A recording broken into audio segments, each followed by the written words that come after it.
मासेवाडीच्या घाटात गाडीने डाव्या बाजूला वळण घेतलं आणि समोर नजरेत न मावणारा माझा गाव मडिलगे बघून मला आश्चर्य वाटलं. बापरे, इवलासा वाटणारा माझा गाव, चारी दिशेने वाढलेला पाहून दृष्टिक्षेपात न मावणारा माझा गाव मी नजरेत भरू लागलो. आणि क्षणार्धात अगदी 30-35 वर्षांचा गावचा जीवनपट आठवू लागला. जेमतेम 100-150 उमरा आणि 1000-1500 लोकवस्तीचा गाव, तिन्ही बाजूने उंच भाग आणि मध्येच हलक्याशा सखलात वसलेला साध्या व कौलारू खापरीच्या छपरातून धूर सोडणारा माझा मडिलगे गाव, जवळपास 1000 उमरा आणि जवळपास 4-5 हजाराची लोकवस्ती असलेला साध्या घरांचा गाव आता रंगीबेरंगी RCC बंगल्याचा आणि मोठ्या घरांचा कधी झाला समजलंच नाही. गावच्या स्टँड पासून तसे पाहिले तर मुख्य गाव 1 ते 2 किलोमीटरच्या अंतरावर आहे. वयस्कर मंडळी सांगतात की पूर्वी गावातून स्टँडला जायला लोक घाबरत होती, कारण त्यावेळी स्टँडला जाताना इतकी वस्ती नव्हती, लाईट नव्हती.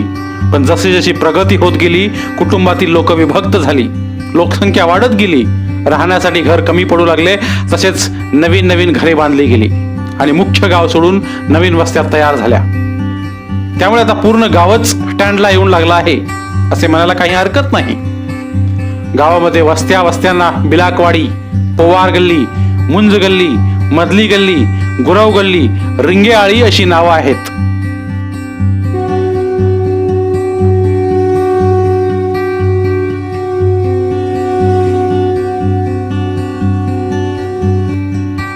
शेती, सामाजिक एकोपा आणि आपलेपणा जोपासणाऱ्या माझ्या गावात पारंपरिक शेती हाच प्रमुख व्यवसाय आहे. गावचं एकूण क्षेत्रफळ 890 हेक्टर. त्यामध्ये ज्यादातर भात शेती, माळरानावर नाचणी, भुईमूग आणि जोंधळा अशी शेते असायची. ही सर्व शेती पावसावरच अवलंबून होती. शेतीसाठी पाण्याचा दुसरा पर्याय असा नव्हताच. बऱ्याच वेळा पाऊस वेळेवर पडला नाही तर गावची जुनी जाणती मंडळी भजन घेऊन चाळोबाच्या डोंगरावर पाऊस आणायला जायची. अंधश्रद्धा म्हणा नाहीतर रूढी परंपरा म्हणा, त्यावेळी पाऊस चालू व्हायचा आणि ते पाऊस घेऊनच यायचे. अशातच गावच्या मंडळींनी हिरण्यकेशी नदीवरून शेतीसाठी आणि पिण्याच्या पाण्यासाठी स्कीम काढली आणि गावचा पूर्व, दक्षिण आणि उत्तर भाग हिरवागार झाला. जणू गावात हरित क्रांतीच झाली. एकेकाळी फक्त भाताची शेती करणारा माझा शेतकरी आज ऊस आणि त्याच्या जोडीने भाजीपालाही पिकवू लागला. अभिमानानं सांगावं वाटतं की माझा गाव 12माही हिरवागार असतो. गावचा पारंपरिक व्यवसाय शेती असला तरी गावातील बरीच मंडळी, तरुण वर्ग नोकरी किंवा स्वतःचा व्यवसाय करतात. आड म्हणजे गावातील सगळ्या लोकांनी पाणी भरण्याची जागा. पूर्वी सगळं गाव एकाच आडावर पाणी भरायचं. तसं तळे गल्लीला एक कुलुनगड आणि एक छोटं तळ, तर मुंज गल्लीला एक दुसरी विहीर सुद्धा होती. पण ज्यादातर लोक आडावरच पाणी भरायचे. सकाळी 5:30-6 वाजल्यापासून आडावर पाणी भरायला आणि धुणं धुवायला तारांबळ उडालेली असायची. साऱ्या गावाला पाणी पुरवणारा आड 12माही पाण्याने भरलेला असायचा. पिण्याचं पाणीच नाही तर कपडे धुणे, जनावरांना पाणी पाजणे या सगळ्या गरजा हा आड अगदी खंबीरपणे पार पाडत होता. हळूहळू गावचा विकास होत गेला आणि आडाची जागा दारासमोरच्या पाण्याच्या चावी नळानं घेतली. आज प्रत्येकाच्या दारात वेगळं पाण्याचं कनेक्शन आलं. पण एकेकाळी 2 घागरी घेऊन आडावरून पाणी भरणाऱ्या लोकांना दारातील पाण्याची चावी, नळ सुद्धा लांब वाटू लागला. आता तर नळाला पाईप लावून पाणी अगदी थेट स्वयंपाकघरात पोचलं. माझा गाव 12माही हिरवागार असला तरी गावच्या भूगर्भातील पाण्याची पातळी मात्र दिवसेंदिवस कमी कमी होऊ लागली. एरवी 12माही पाण्यानं भरणारा आड आणि गावच्या सभोवती असणाऱ्या विहिरी कोरड्या पडू लागल्या. हे वास्तव मात्र काहीच मनाला चिंतेचा भुंगा लावून राहिलंय.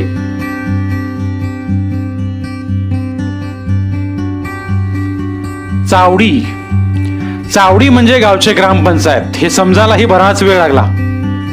चावडी म्हटलं तर साध्या खापरीची 2 सोप्याची इमारत. त्यावेळी गावचे पुढारी मंडळी म्हणजेच आजचे ग्रामपंचायत सदस्य गावगाडा चालवायचे. चावडी म्हणजे गावातील भांडण तंटा, वादविवाद सोडवायची जागा असंच पहिलं वाटायचं. कोणाच्या शेताच्या बांधावरून तर कोणाच्या उकिरड्याच्या जागेवरून वाद झाला की संध्याकाळी चावडीवर वर्दी लागायची. मग गावचा सरपंच आणि पोलीस पाटील ही 2 माणसं मध्यस्थी करून हे वाद मिटवायचे. चावडी म्हणजेच आजची ग्रामपंचायत ही गावचा विकासाचा आराखडा आणि विविध योजना राबवण्याची जागा, जिथे गाव पातळीवर लागणारी सर्व कागदपत्रे उपलब्ध करणारी इमारत याची खात्री होते. माझ्या गावात पहिल्यापासूनच अगदी खेळीमिळीच्या वातावरणात ग्रामपंचायतीच्या निवडणुका होतात. ग्रामपंचायतीच्या बाजूला प्रशस्त असं वाचनालय आणि त्याच्याच बाजूला ग्रामीण प्राथमिक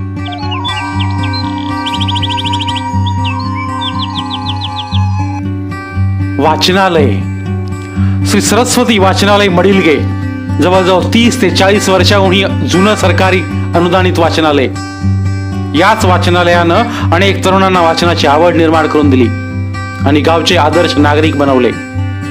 नुसतं वाचनच नाही तर एकाग्रता आणि शिस्तबद्धता याचं उत्तम उदाहरण म्हणजे आमचं वाचनालय. आज याच वाचनालयात अनेक संदर्भ पुस्तकच नव्हे तर 10 संगणकही उपलब्ध आहेत.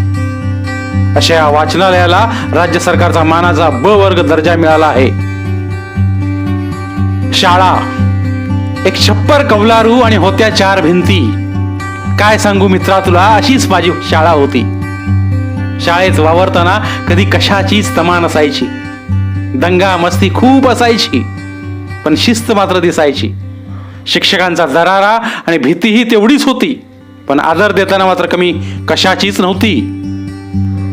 तमसोमा ज्योतिर्गमय, अंधारातून प्रकाशाकडे, आणि याच प्रकाशमय वाटेची सुरुवात गावच्या प्राथमिक शाळेतूनच होती, यात तिळमात्र शंका नाही. माझ्या गावचे नाव राज्य पातळीवर झळकवणारी श्री शंकरलिंग विद्या मंदिर ही प्राथमिक शाळा गावचा मुख्य रस्त्यावर आहे. आज अभिमानानं सांगावंसं वाटतं की याच शाळेने स्कॉलरशिप, नवोदय विद्यालय आणि स्पर्धा परीक्षेमध्ये अनेक विद्यार्थी जिल्हा नव्हे तर राज्य पातळीवर एकदा नव्हे तर अनेकदा क्रमांकात आणले आहेत. एवढेच नाही तर नेहमी क्रमांकात येणे ही जणू आमच्या शाळेची परंपराच आहे. आज आमची शाळा एक अद्ययावत सुसज्ज अशी प्रयोगशाळा असणारी शाळा आहे. शाळेतून शिक्षण घेऊन गेलेले अनेक विद्यार्थी आज चांगल्या चांगल्या कंपनीमध्ये चांगल्या हुद्द्यावर आहेत. तर कोणी शासकीय कर्मचारी, शिक्षक, पोलीस, इंजिनियर, डॉक्टर आहेत. विद्यार्थ्यांना प्राथमिक शिक्षणानंतर पुढचे शिक्षण घेणे सोपे जावे म्हणून गावामध्ये जनता शिक्षण संस्था आजरा पुरस्कृत मडिलगे हायस्कूल मडिलगेची स्थापना करण्यात आली.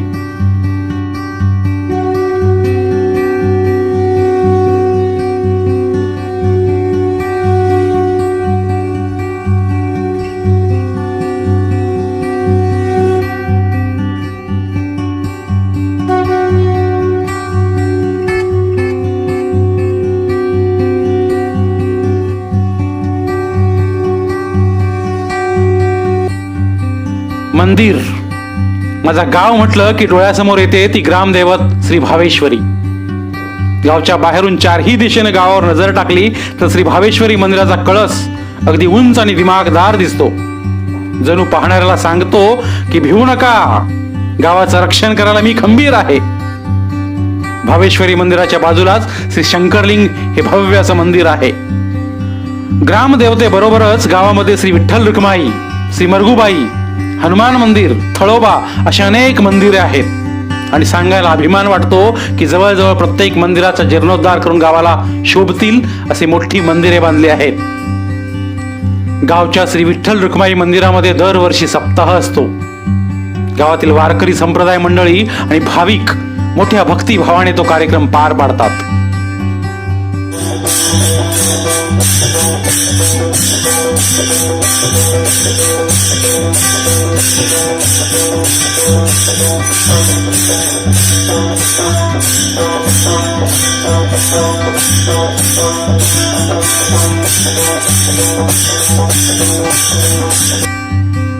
तालीम व्यायामशाळा, श्री विठ्ठल रुक्माई मंदिराच्या समोर हनुमानाचे मंदिर आहे आणि त्यालाच लागून तालीम आहे. पूर्वी तालीम म्हटलं की डोळ्यासमोर येत होते ती मातीतील कुस्ती. पूर्वी तालमीत गावातले पैलवान मंडळीच कुस्ती खेळायला जात असत. कालांतराने तालमीची जागा व्यायामशाळेने घेतली. गावातील काही तरुण मंडळींनी पुढाकार घेऊन व्यायामाचे नवीन नवीन साधने आणून जुन्या तालमीचा कायापालट केला आणि सुसज्ज अशी हनुमान व्यायामशाळा उभी केली आहे. दूध संस्था आणि पतसंस्था, शेती व्यवसायामध्ये शेतीसाठी लागणारी खते, बी बियाणे यांची गैरसोय होऊ नये म्हणून गावामध्ये शेतकरी विकास सेवा सोसायटीची स्थापना झाली. पारंपरिक शेती व्यवसायाबरोबरच दुग्ध उत्पादनाचा एक चांगला व्यवसाय शेतकरी करत आहेत. दुग्ध उत्पादनाला चांगला भाव मिळावा यासाठी गावामध्ये विविध दुग्ध संस्थांची स्थापना करण्यात आली आहे. गावातील लोकांची, शेतकऱ्यांची आर्थिक स्थिती मजबूत व्हावी, त्यांना बस्तीची सवय लागावी, शेतीसाठी, दुग्ध व्यवसायासाठी, घर बांधण्यासाठी आणि इतर लहान सहान व्यवसाय करण्यासाठी कर्जाची गरज लागते. ती गरज पूर्ण होण्यासाठी त्यांना बाकी कोणत्याही बँकामध्ये जाण्याची वेळ येऊ नये म्हणून गावांमध्ये पतसंस्था उभार करण्यात आल्या. आज त्या पतसंस्थेमधून कर्ज घेऊन अनेक जणांनी छोटे मोठे उद्योग सुरू केले आहेत.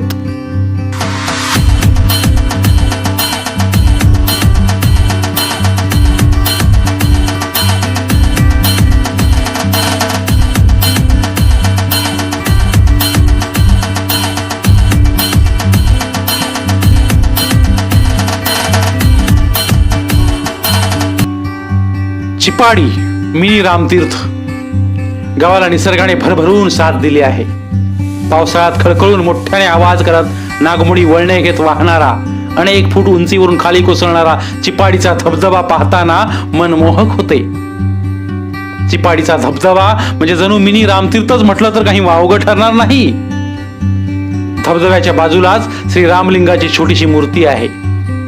धबधब्याचे पाणी अडवून शेतकऱ्यांनी तयार केलेली घुट्टा शर्यतीची तळी आणि अंगावर शहारे आणणारी ती घुट्टा शर्यत पाहून आजही तोंडातून नकळत आवाज येतात, अगं गो नाद खुळा, काय जोडी होती, एक नंबर येणार त्या जोडीचा.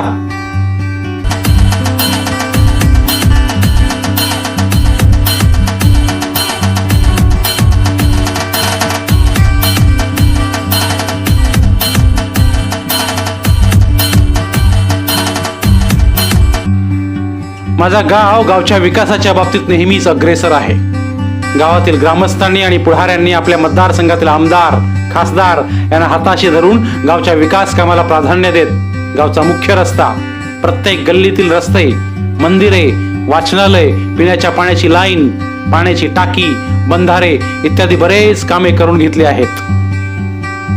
माझ्या गावाला अनेक पुरस्कारांनी सन्मानित केले आहे. संत गाडगे बाबा ग्राम स्वच्छता अभियान, तंटामुक्त गाव, हागणदारी मुक्त गाव, गावची आदर्श शाळा असे अनेक पुरस्कार मिळाले आहेत. गावामध्ये दारूबंदी करण्यामागे गावातील महिलांचे मोठे योगदान आहे.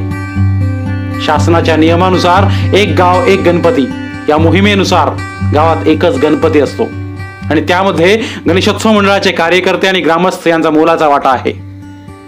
माझ्या गावातील लोक खूप प्रेमळ आहेत. गावापासून दूर गेले की गावची आठवण येत राहते, पण गावापासून दूर गेलेल्या प्रत्येक मडिलगेकरांची नाळ ही गावाशी घट्ट जोडलेली आहे. मोकळे आकाश कित्येक दिस ना पाहिले, मोकळे आकाश कित्येक दिस ना पाहिले, शांत सुंदर गाव माझे दूर आता राहिले. लाल माती लागुनी नाही पाऊले रंगली, गोड विहिरीच्या पाण्याची आस आता मज लागली. हिरव्यागार झाडांची आठवे मज सावली, गुंतलो असो शहरात तरी जीव नाही गुंतला, गुंतलो असो शहरात तरी जीव नाही गुंतला. गाव माझ्या आठवणी कंठ आता दाटला, कंठ आता दाटला.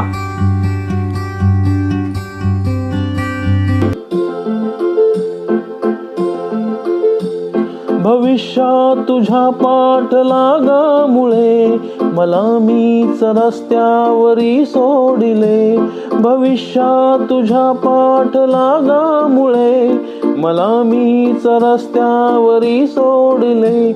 तुला बालपण जर पुन्हा पाहिजे, तुला बालपण जर पुन्हा पाहिजे, तिथे फक्त संवेदना पाहिजे, तिथे फक्त संवेदना पाहिजे.